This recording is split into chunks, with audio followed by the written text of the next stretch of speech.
Welcome back kamaharlika! Sa video na ito ay pag-uusapan natin ang kwento ng buhay ni Jon Bon Jovi at kung paano nabuo ang kanyang banda. Pero bago tayo magsimula, kung gusto mo ang ganitong mga kwento, mag-subscribe ka na sa ating channel. Sabayan mo na rin ng pagkalembang ng bell icon para lagi kang updated sa ating mga bagong upload. Isinilang si Jon Bon Jovi sa Perth Amboy, New Jersey noong March 2, 1962 na may totoong pangalang John Francis Bon Jovi Jr. Dating miyembro ng US Marines ang kanyang amang si John Francis Bon Jovi Sr. at dating model naman ang kanyang inang si Carol Sharkey. At maliban kay Bon Jovi, mayroon pa siyang dalawang mga kapatid na sina Anthony at Matthew. Nakapag-aral siya ng high school sa St. Joseph High School pero sa kalaunan ay lumipat din sa Sayreville War Memorial High School na matatagpuan lang din di kalayuan sa kanilang lugar. Habang estudyante pa lamang noon si Jon Bon Jovi, tuwing summer ay madalas siyang pumupunta sa kanyang lolo na nasa Pennsylvania upang doon magbakasyon at magbenta ng mga newspaper. Sa napakamurang edad, nakitaan na itong si Jon Bon Jovi ng sobrang pagkahilig sa musika. Kaya naman noong 1975, sa edad lamang na 13 ay napabilang na siya sa isang banda na may pangalang Race, na kung saan piano at gitara ang kanyang tinutugtog.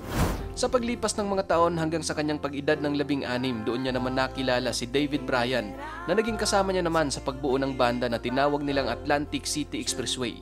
Maliban sa Atlantic City Expressway, nakabuo pa siya ng ibang banda na tinawag niya namang Jon Bon Jovi and the Wild Ones.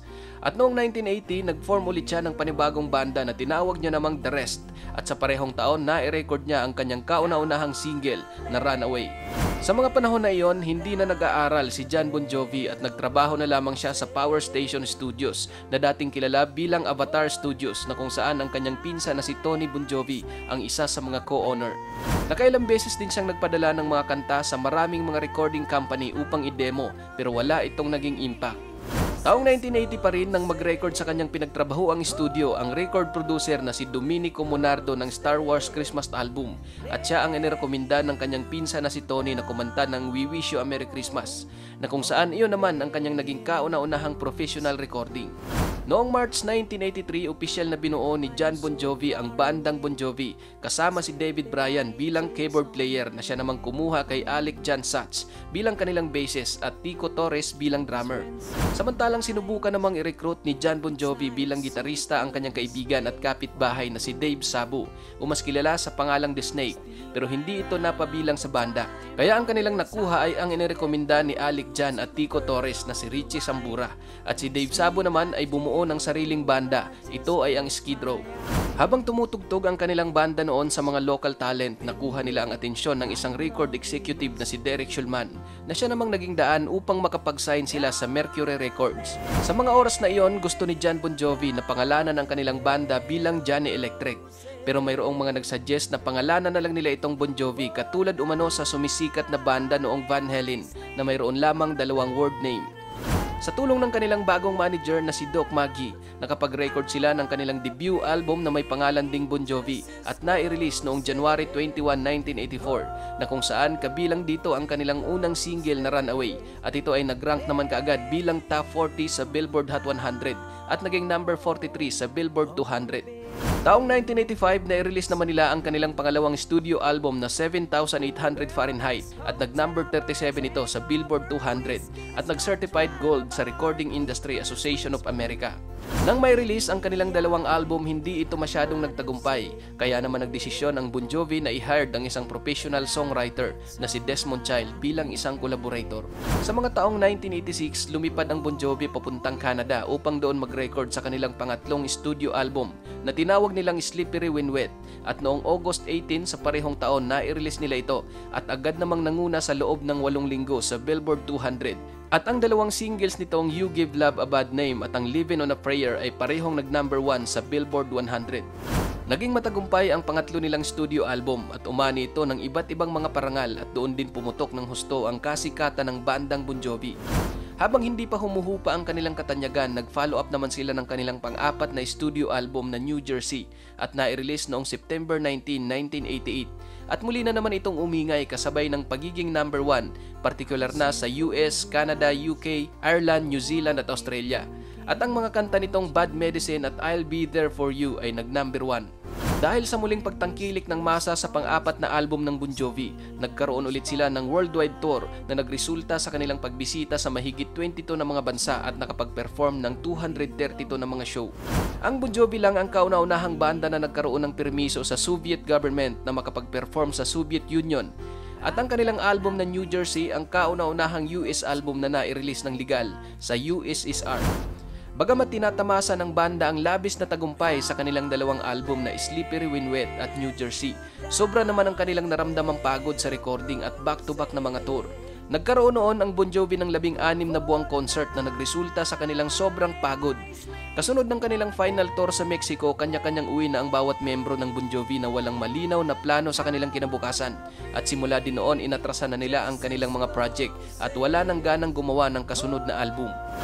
Taong 1990, nakapag-release si Jon Bon Jovi ng solo studio album na Blaze of Glory, na kung saan ang ilan sa mga kanta dito tulad ng Blaze of Glory at Santa Fe ay ginamit sa pelikulang Young Guns Part 2. At ang Blaze of Glory ay nag-number 1 sa Billboard Hot 100 at nanalo ng iba't ibang award. Taong 1991, habang nananatili pa ring nag-iisa si Jon Bon Jovi, nagkaroon siya ng pagkadismaya sa music business at tila hindi na siya nasisiyahan sa kanyang kinalalagyan. Kaya naman sinisanti niya ang kanyang management, business advisor at mga agents, kasama na ang kanyang long-time manager na si Doc Maggi, at mag-isang hinarap ang malaking responsibilidad. Buwan naman ng Oktubre taong 1991, muling kinausap ni Jon Bon Jovi ang kanyang mga kabandmate at noon ay naayos nila ang kanilang mga issue. Muling nabuo ang Bon Jovi at noong November 3, 1992, inirelease nila ang kanilang ikalimang studio album na Keep the Faith. At base sa kanila, ang album na ito ay nagpapakita ng panibagong pahina sa magiging kasaysayan ng kanilang banda. Pinapakita din daw nito ang pagbabago ng kanilang sound at image na mula sa pagiging heavy drums at wild solo guitar papunta sa pagkakaroon ng mas mature at seryosong mga lyrics. Nakuhang maabot ng kanilang ikalimang studio album ang double platinum status at ang kanta nitong Bed of Roses ang mas pumalo ng husto. Pagsapit naman ng 1994, pinakawala naman nila ang kanilang isa pang album na Crossroads at ang kanta nitong Always ang naging pinakamabenta at nanatili sa top 10 ng Billboard Hot 100 sa loob ng 6 na buwan. At ang Crossroads ay naging best-selling album sa UK. Sa parehong taon, nasungkit din ng banda ang award bilang best-selling rock band sa World Music Award. Pero sa taon din na iyon, kumala sa kanilang banda ang kanilang bassist na si Alec Jansats. Bagamat nalungkot si Jon Bon Jovi sa pag-alis ni Alec, nirespeto niya naman ito at ipinalit ang kanyang naging dating bassist noon sa Runaway na si Hugh McDonald. Pagsapit ng June 1995, nag-release ulit ang Bon Jovi ng ika-6 na studio album na These Days at naging matagumpay din ito. Sa kanilang These Days tour, nakabisita ang banda ng 43 na mga bansa at nakapag-perform ng 126 na mga show. Kasunod ng tagumpay sa kanilang ika-6 na album, pansamantala namang naghiwalay ang kanilang mga miyembro at noong 1999 muli silang nagsama-sama para i-record ang kantang Real Life na para sa isang comedy film na ETV. Noong namang June 2000, nag-release ang Bon Jovi ng ika-7 studio album na Crash at ang kanta nitong It's My Life ang muli na namang bumuhay sa kasikatan ng Bon Jovi. Taong 2002, na-release naman nila ang ika-8 studio album na Bounce at nasundan ng isa pang album na Have a Nice Day noong namang September 2005. At ang ika-10 studio album na Lost Highway ay na-release noong June 2007. Maliban sa 10 studio album na kanilang na-release, nadagdagan pa iyan ng 5 pang mga studio album tulad ng The Circle noong 2009, What About Now noong 2013, Burning Bridges noong 2015, This House Is Not For Sale noong 2016 at ang 2020 noong namang 2020. Sa kabuuan, nakapag-release ang Bon Jovi ng 15 studio album, 5 compilation album at 3 live album. Nakapagbenta din sila ng mahigit 130 million record sa buong mundo, kaya naging isa sila sa best-selling American rock band at nakapag-perform ng mahigit 2,700 na mga concerts sa mahigit 50 mga bansa.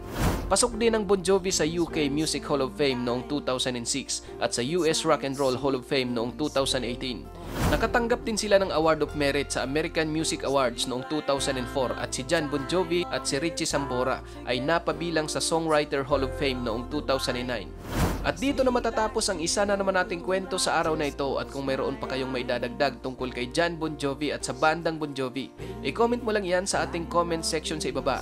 Maraming salamat sa panonood. Once again, this is Maharlika TV. Hanggang sa susunod na naman nating upload. Peace out!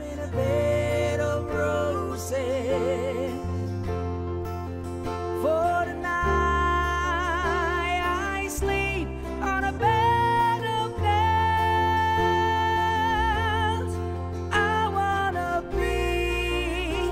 is closest.